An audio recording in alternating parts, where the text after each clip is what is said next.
இமாம் ஸஹபி ரஹிமஹுல்லாஹ் அவர்கள் ஒரு புத்தகத்தை எழுதியிருக்கிறார்கள். அல் கபாயிர் என்று சொல்லப்படக்கூடிய புத்தகம். பெரும் பாவங்களை பற்றி அதிலே தொகுத்திருக்கிறார்கள். கண்ணியமானவர்களே, இந்த 70 விதமான பாவங்களையும் இந்த 850 கோடி இந்த 180 கோடி மக்களும் ஒவ்வொரு நிமிடமும் ஒவ்வொரு செகண்டும் ஏதோ ஒரு கட்டத்தில் நாம் செய்து கொண்டுதான் இருக்கிறோம். கண்ணியமானவர்களே, அந்த பாவங்களில் மிக முக்கியமான எங்களுக்குள்ளால் ஊடுருவி இருக்கக்கூடிய மிக பயங்கரமான முசீபத்துகளை, மிக முக்கியமான அழிவுகளை ஏற்படுத்தக்கூடிய, அல்லாஹுவை கோபப்படுத்தக்கூடிய, அல்லாஹுடைய தண்டனையை இந்த உலகத்துக்கு சீக்கிரமாக அவசரமாக இறக்கக்கூடிய மிக பயங்கரமான பாவமாக இமாம் ஸஹபி ரஹிமஹுல்லாஹ் அவர்கள் 52வது பாவமாக விபச்சாரத்தை பதிவு செய்திருக்கிறார்கள். கண்ணியமான சகோதரர்களே, உலகளாவிய ரீதியில் அது அரபி நாடுகளும் விதிவிலக்கு கிடையாது, படித்தவர்களும் விதிவிலக்கு கிடையாது, யாருமே இதில் விதிவிலக்கு கிடையாது. கண்ணியமானவர்களே, இந்த பாவத்துக்கு அடிமையாகாமல் யாரும் இல்லை. நாம் நினைக்கிறோம் விபச்சாரம் என்றால் ஒரு விடுதியில் ஒரு தனி அறையில் ஒரு ஆணும் ஒரு பெண்ணும் தகாத முறையில் ஈடுபடுவதுதான் விபச்சாரம் என்று நாம் நினைக்கிறோம். இதுதான் விபச்சாரம். மார்க்க அறிஞர்கள் இதனை 2 வகையாக பிரிப்பார்கள். ஒன்று அஸ்ஸினல் ஹகீகியு, தகாத ஒரு ஆணும் தகாத ஒரு பெண்ணும் தனிமையில் தன்னுடைய ஆசைகளை பூர்த்தி செய்வது. இது முதலாவது வகை. இதில் நாம் விதிவிலக்கு செய்யலாம், இதில் நாம் ஈடுபடவில்லை என்று அதிகமானவர்களுக்கு சொல்லலாம். ஆனால் சகோதரர்களே, சமகாலத்தில் 2வது வகை இருக்கிறது. அஸ்ஸினல் மஜாசியு என்று சொல்வார்கள். உடம்பு ரீதியாக தனிமையில் அறைக்கு செல்லாமல், கண்ணியமானவர்களே, அந்த விதிவிலக்கை விட்டும் அப்புறமாக சாதாரண சில செயற்பாடுகளின் மூலமாக, கண்ணின் மூலமாக, காதின் மூலமாக, வாயின் மூலமாக, கையின் மூலமாக, உள்ளத்தின் மூலமாக, காலின் மூலமாக இந்த பாவத்தை லேசாக செய்யலாம். அப்படித்தான் இன்று நாம் எங்களுடைய வாலிபர்களும் அதிகமாக வாலிப பெண்களும் அதிகமாக வயோதிபர்களும் யாரில் இதை விதிவிலக்கு செய்ய முடியாத அளவுக்கு இந்த பாவம் எங்களுடைய ஒவ்வொருவருடைய வீடுகளுடைய அறைகளிலும் இந்த பாவம் ஊடுருவி இருக்கிறது. சொன்னார்கள் ஸல்லல்லாஹு அலைஹி வஸல்லம், தெளிவாக கேட்போம். சொன்னார்கள் ஸல்லல்லாஹு அலைஹி வஸல்லம், இன்னல்லாஹ கதப அலா இப்னி ஆதம ஹத்தம் மினஸ் ஸினா. அல்லாஹு தஆலா ஆதமுடைய மனிதனுக்கு விபச்சாரத்துடைய ஒரு பகுதியை அல்லாஹ் எழுதி விடுகிறான். 2வது வகை சொன்னார்கள் அதிலே ஸல்லல்லாஹு அலைஹி வஸல்லம், ஸினல் ஐனைன். சொன்னார்கள் 2 கண்களும் விபச்சாரம் செய்கிறது. ஸினாஹுமா அன்-நظர். அந்த 2 கண்களும் செய்யக்கூடிய விபச்சாரம் எது தெரியுமா? இலா மா ஹர்ரமஹுல்லாஹ், அல்லாஹ் ஹராமாக்கிய ஒரு விடயத்தை பார்ப்பது. கண்ணியமான சகோதரர்களே, அன்பானவர்களே, அல் முவாசலாத் அல் ஹதீசியா, தற்கால இந்த தொலைத்தொடர்பு சாதனங்களின் மூலமாக நாம் பாவிக்கக்கூடிய இந்த ஆண்ட்ராய்டு மொபைல் போன் மூலமாக இந்த பாவத்தை சல்லி செலவழிக்காமல் எங்களுடைய வீடுகளில் எங்களுடைய அறைகளில் இருந்து கொண்டு இந்த பாவத்தை லேசாக செய்யலாம். கண்ணியமானவர்களே, மார்க்க அறிஞர்கள் சொல்வார்கள், இந்த 2 கண்களுடைய விபச்சாரம் ஹராமானவற்றை பார்ப்பது.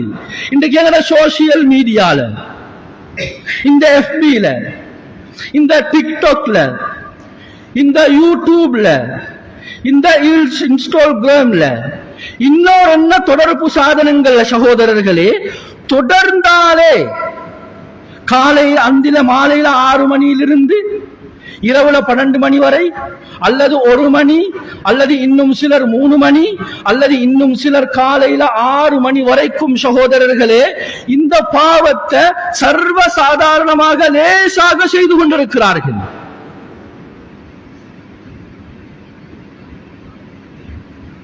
உலகம் அப்படி மாற்றப்பட்டிருக்கிறது.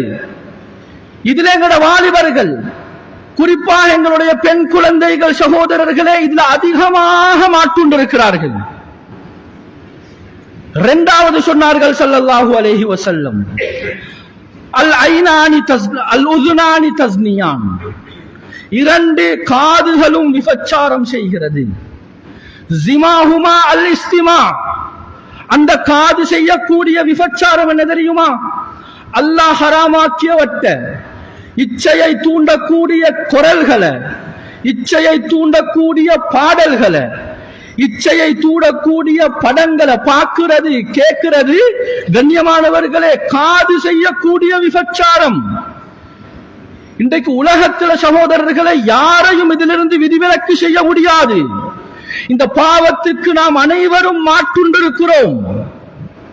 யாராவது தைரியமாக சொல்ல முடியுமா இந்த பாவத்தை நான் செய்வதில்லை, இதனை நாம் தொடுவதில்லை என்று சொல்லக்கூடிய அளவுக்கு, சொல்ல முடியாத அளவுக்கு சகோதரர்களே எங்களுக்குள்ளால் இந்த பாவம் ஆட்கொண்டிருக்கிறது. மூன்றாவது சொன்னார்கள் அல் யதானி தஸ்னியான், ஒரு மனிதனுடைய 2 கைகளும் விபச்சாரம் செய்கிறது. ஜினாஹுமா, அந்த 2 கைகளுடைய விபச்சாரம் எது தெரியுமா? அல் பத்ஷ், டச் பண்ணுவது என்ற கருத்து சொன்னார்கள் ஸல்லல்லாஹு அலைஹி வஸல்லம். சமகால சில அறிஞர்கள் விளக்கம் எழுதுகின்றார்கள், ஒரு இணைய தளத்தில், ஒரு வாட்ஸ்அப்ல ஒரு அந்நிய பெண் என்னோடு தொடர்பு கொள்கிறாள். அவளை பார்க்கவும் முடியாது, அவளோடு பேசவும் முடியாது.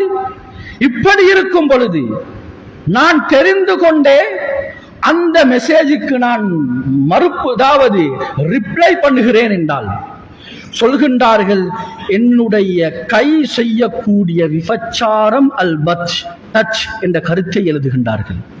கண்ணியமானவர்களே, இப்படி பார்த்தால் வாலிபர்களுடைய நிலைமை, எங்களுடைய வாலிப பெண்களுடைய நிலைமை சகோதரர்களே, சமகாலத்தில் எங்களுடைய வீடுகளுக்குள்ளால எவ்வளவோ பயங்கரமான இப்படியான விபச்சாரங்கள் நடந்து கொண்டிருக்கிறது.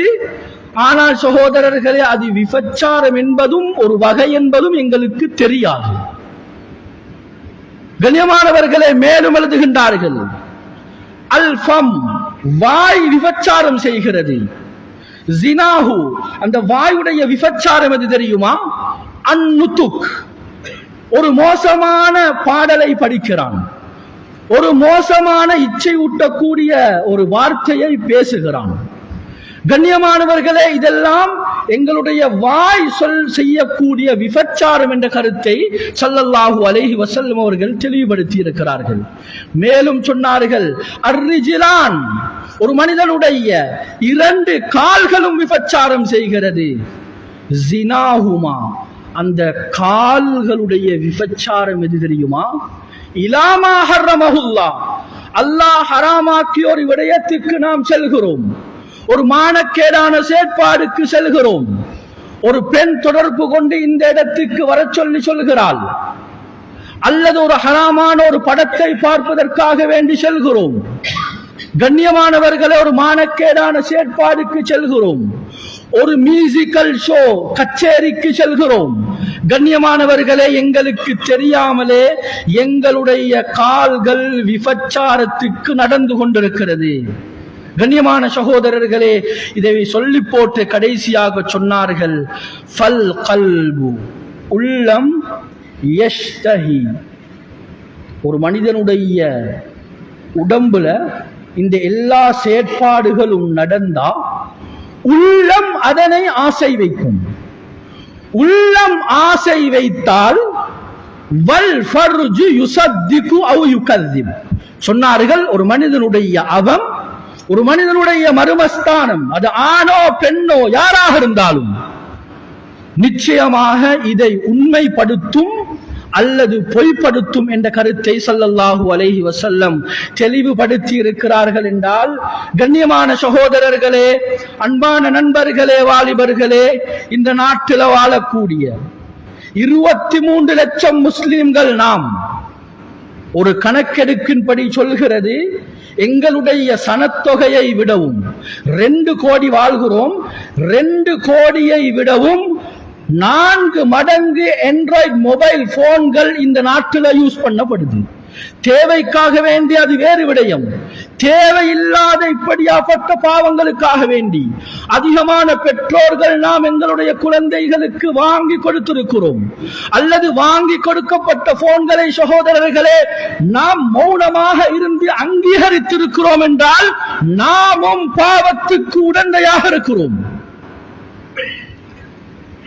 இந்த 2 வகையும் சகோதரர்களை அதிகரிக்கும் பொழுது நாட்டில விடிவுகாலத்தை எதிர்பார்க்கிறது, அல்லாஹ்வுடைய ரஹ்மத்தை இரக்கத்தை எதிர்பார்க்கிறது. சகோதரர்களே, ஒரு முஹாலான காரியம், ஒரு நடக்க முடியாத காரியம், ஒரு பொழுதும் நடக்கவே நடக்காது.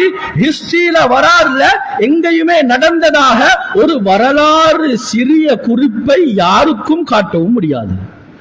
கண்ணியமானவர்களே, இது நடந்தால் என்ன நடக்கும்? முதலாவது நாம் யோசிப்போம்,